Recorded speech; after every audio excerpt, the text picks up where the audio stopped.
भागने की कोशिश कर रहे थे, तभी अचानक किसी ने पीछे से उन पर हमला कर दिया। यह हमला इतना अचानक हुआ कि दोनों संभल भी नहीं पाए और वहीं कमरे के अंदर बेहोश होकर जमीन पर गिर पड़े। इस घटना के बाद हालात और भी खतरनाक बन गए हैं, क्योंकि अब दोनों न तो खुद को संभाल पा रहे हैं और न ही किसी को अपनी स्थिति के बारे में बता पा रहे हैं। दूसरी तरफ वीरगढ़ के राजा साहब यानी समीर सिंह शेखावत अब बिल्कुल भी शांत बैठने वाले नहीं हैं। रिमझिम और दिया के लापता होने के बाद से ही उन्होंने खुद मैदान में उतरने का फैसला कर लिया है। खबर यह सामने आ रही है कि समीर अब भरतपुर के आसपास के छोटे छोटे गांवों तक पहुंच चुके हैं और वहां के चौक चौराहों पर खुद अपने हाथों से पोस्टर लगवा रहे हैं। उनके साथ पप्पू भी मदद करता दिखाई दे रहा है और दोनों मिलकर हर उस जगह पर जानकारी फैलाने की कोशिश कर रहे हैं जहां से कोई सुराग मिल सकता है। अब सबसे बड़ा सवाल यही है कि क्या इन पोस्टरों को देखकर कोई गांव वाला आगे आकर रिमझिम और दिया के बारे में कुछ बताएगा, या फिर यह तलाश अभी और लंबी चलने वाली है। इसी बीच जो छोटा सा प्रोमो सामने आया है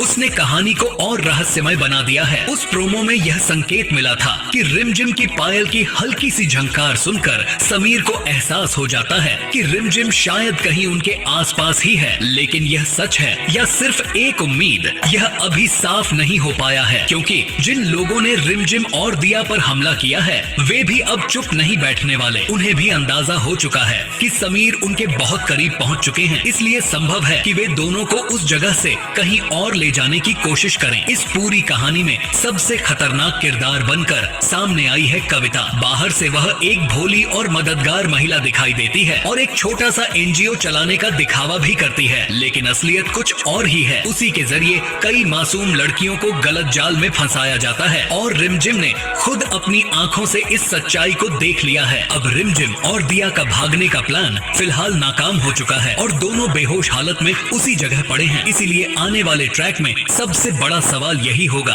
कि जब समीर आखिरकार रिमझिम और दिया तक पहुंचेंगे तो क्या वह उन्हें सुरक्षित बाहर निकाल पाएंगे या फिर उन्हें पहले अस्पताल तक ले जाना पड़ेगा। क्या किस्मत एक बार फिर इन दोनों की परीक्षा लेने वाली है या फिर अब कहानी में बड़ा मोड़ आने वाला है। यही सब आने वाले एपिसोड को बेहद दिलचस्प बनाने वाला है।